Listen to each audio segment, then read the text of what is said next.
आजच्या या 2 ऑगस्ट मोर्चाच्या निमित्ताने व्यासपीठावर उपस्थित ज्यांच्या नेतृत्वाखाली आपण हा मोर्चा म्हणा धरणे आंदोलन निश्चित केलेले आहे ते सन्माननीय नागेश दादा, व्यासपीठावर उपस्थित आमचे सगळ्यांचे सहकारी मार्गदर्शक प्रताप दादा, नटवर दादा, महेश भाऊ, सुधीर भाऊ आणि जगदीश भाऊ आणि समोर उपस्थित असलेले सगळे सन्माननीय सरपंच, टोला मोलाचे सगळे कार्यकर्ते, सगळ्यांना एकदा धन्यवाद की आजचा जो काही धरणे आंदोलन आपल्याला करण्याची जी वेळ आलेली, ही वेळ का आली पाहिजे की सार्वजनिक बांधकाम विभाग, मग ते स्टेटचं असेल या जिल्हा परिषदेच्या अंतर्गत येणार असेल, तर यांचं दायित्व काय आहे सार्वजनिक विकासाच्या दृष्टीकोनातून जर बघायला गेलं तर की जनतेचा जो मूलभूत सुविधा पुरवण्याचं जो काम जे आहे, पायाभूत सुविधा पुरवण्याचं जे काम आहे ते या विभागाचा PWD पब्लिक वर्क डिपार्टमेंट. परंतु एकंदरीत जर परिस्थिती बघायला गेलं तर हे सगळीकडे मनमानी चाललेली आहे. कायदा सुव्यवस्था यांच्या ताब्यात येऊन गेले म्हणजे हे मालक होऊन गेले असे हे सगळे वागून राहिले. या तालुक्यामध्ये दऱ्याखऱ्यामध्ये राहणारा सर्वसामान्य माणूस जो आहे त्याला आता रस्त्याची किती गरज भासते आहे, तेव्हा यांच्याकडे अजूनही व्यवस्थित कृती आराखडा अजून निश्चित झालेला नाही. कुठल्या गावाची काय परिस्थिती आहे अजून यांना माहिती नाही.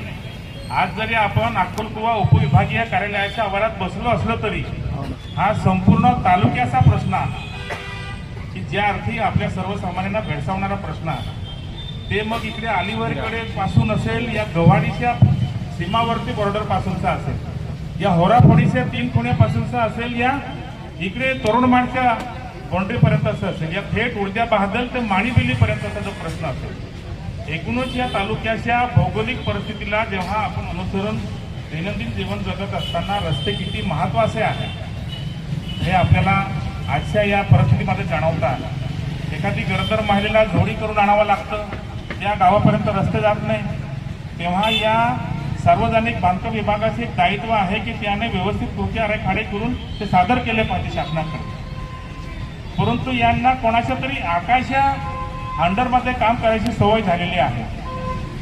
म्हणजे कोणी सांगतं प्रतिनिधी की फक्त त्यांचा मालक होऊन जातं, त्यांचा ऐकायचं वास.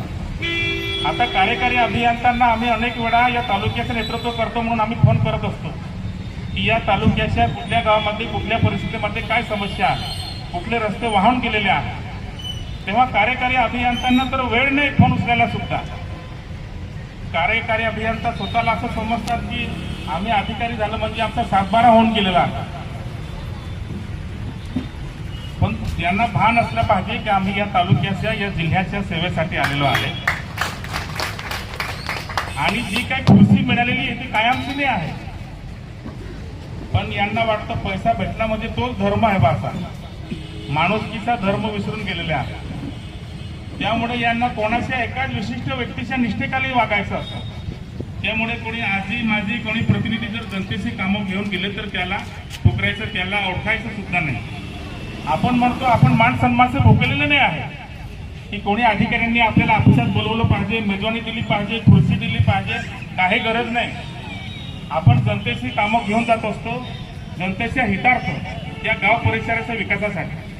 परंतु या बांधकाम विभागाचा वरिष्ठ अधिकारी त्याला असं वाटतं की मी पण आदिवासी आहे. पण आदिवासी असं दाखवण्याची काय गरज आहे? तुम्हाला तुमच्या पदाची जी गरिमाची माहिती असली पाहिजे. का रक्तसेक करायची गरज आहे का? आम्ही आदिवासी नाही आहेत का? आणि हा जिल्हा हा तालुका का केवळ आदिवासीवर चालणारा नाही आहे. आपली जबाबदारी आपली कार्यप्रणाली काय आहे ती आपण ठरवली पाहिजे.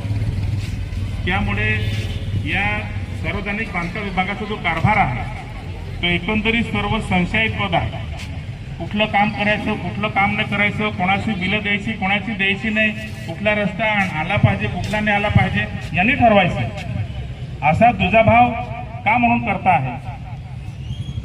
तो कोणाचे बाहुले होऊन वागता आहेत बा. तर त्यामुळे सार्वजनिक बांधकाम विभागाने ही मनमर्जीची हे ती भविष्यात करू नये, म्हणूनच हे आपण आजचा मोर्चा इथे धरणे आंदोलन आपण करतो आहे. या तालुक्याची परिस्थिती अत्यंत दयनीय आहे. सार्वजनिक बांधकाम विभागाची जी क्वालिटी जी आहे, दर्जा जो आहे तो सुद्धा खालवलेला आहे. अनेक पूल फरशा तुटून जातात. यांना असं वाटतं की या जिल्ह्याला या तालुक्याला आपण काय नोकरी करायला आलेला आहे, आपली बॅग भरली म्हणजे आपलं झालं. इथला आदिवासी काल मरतो काय आज मरून गेला पाहिजे अशी यांची धारणा आहे. यांना पैसा प्यारा आहे, यांचं दायित्व यांचं कर्तव्य यांना ते विसरलेले आहेत. त्यामुळे एकंदरीत परिस्थिती भयानक आहे. म्हणून ही वेळ आलेली आहे आपल्याला येथे बसायची. सार्वजनिक बांधकाम विभागाने आतापर्यंत, आता नटवरदादांनी आता मध्ये सांगितलं की आम्ही श्रमदानाने करतो, तसं आपण सुद्धा आपल्या एरियामधले जे दुर्गम भागातले रस्ते तुटून जातात, कोणी तिथे डिपार्टमेंटचा माणूस ढुंकून सुद्धा बघायला येत नाही. लोक वाहून जातात, लोकांवर नैसर्गिक आपत्ती येते, दरोडी कोसळतात, तेव्हा खर्चाने ते करून द्यावं लागतं, कारण की आपलं त्या समाजाची लागणी आहे म्हणून. परंतु सार्वजनिक बांधकाम विभाग जे आहे त्याची ती जबाबदारी आहे लोकांना सोयी सुविधा द्यायच्या. पण नाही, बजेटने आहे, पैसाने आहे, पण काहीतरी तुम्ही दर वर्षाला कार्यक्रम करतातच ना. नैसर्गिक आपत्तीमध्ये शासनाचा फंड तुम्हाला कधी ना कधी येत असतो, परंतु त्यावेळेला हे जबाबदारी विसरतात आणि लोकांची जीवनाशी ते खेळत असतात. म्हणून मी तर म्हणतो ना, आता यापुढे जर कुठली बी घटना रस्त्याच्या सोयी सुविधा अभावी होत असेल तर यांच्यावर सदस्य मनुष्यवधाचे गुन्हे नोंद करायला पाहिजे. यांनी एक दिवस ग्रामीण भागाचं जीवन जगून बघायला पाहिजे. एखाद्या होराफळी सारख्या गावात या नर्मदेच्या काठावरच्या गावामध्ये जाऊन एक दिवस राहायला पाहिजे. तेव्हा वाटेल की याचा सर्वसामान्य माणूस कसा जीवन जगतो आहे. तेव्हा रस्त्याची आपण म्हणतो ना, अन्न आपण म्हणतो की अन्न वस्त्र निवारा, परंतु त्या मूलभूत सुविधेला रस्ता हा अत्यंत महत्वाचा भाग आहे विकासासाठी. हा जिल्हा अंकाची जिल्हा आहे. या जिल्ह्याला मोठ्या प्रमाणात फंडिंग येत असतो, परंतु नियोजन शून्याच्या अभावी खऱ्या अर्थाने जिथे रस्ते व्हायला पाहिजे तिथे होत नाही. एखाद्या विशिष्ट जागेसाठीच ते सगळं विकास केला जातो. एका गावामध्ये 100 कोटी 200 कोटीचे कामं एका विशिष्ट एरियामध्येच करतात. या तालुक्याच्या दोरेखऱ्यामध्ये का जनावरं राहतात का, तिथे माणसं राहत नाही का?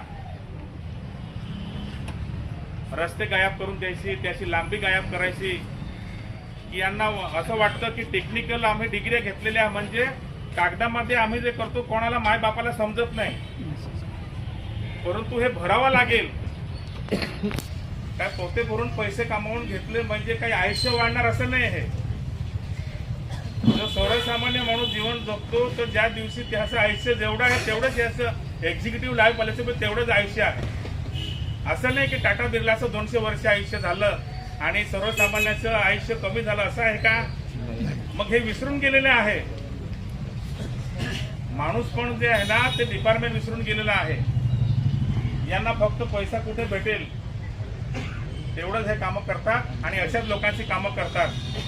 आणि कोणीतरी लोकप्रतिनिधीच्या दबावाखाली वागतात. त्यांनी सांगावं तसं करायचं, म्हणजे इतर गावांचे आराखडे बनवायचे नाही. आणि एखादं काम बजेटमध्ये जरी आलं तरी जर समजा मर्जीतला नसेल तर त्याचं काम होऊ द्यायचं नाही. अरे तुम्हाला काय अडचण आहे? वरिष्ठ पातळीवर जर समजा तेव्हा बजेट होऊन येतं, बुकलेटमध्ये त्याचं नाव येतं, त्याला मंजुरी येते, तेव्हा तुम्हाला त्याच्यावर प्रक्रिया करून ते काम पुढे न्यायचं. तुम्हाला अडचण काय? पण त्रास द्यायचा. ही अशी जी परिस्थिती आहे या जिल्ह्याच्या सार्वजनिक बांधकाम विभागामुळे, त्यामुळे आपल्याला आज ही वेळ आली की आपल्याला इथे बसावं लागलेलं आहे. म्हणून नागेदादा, भविष्यात आपल्याला हे आंदोलन अजून मोठं करावं लागेल.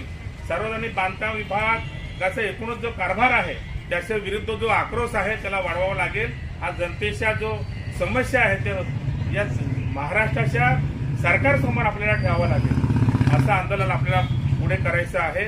आजच्या आंदोलनाचा निर्णय पुढे कधी हवं तो हवं, पण जोपर्यंत सगळ्यांच्या मनाप्रमाणे समाधानकारक आपल्याला उत्तर भेटत नाही आणि वरिष्ठ अधिकारी येथे येऊन चर्चा करत नाही, निर्णय भूमिका होत नाही, तोपर्यंत आपण आपले निर्णय ठाम आहात. एवढेच बोलून मी माझे 2 शब्द संपवतो. सगळ्यांना जय हिंद जय भारत.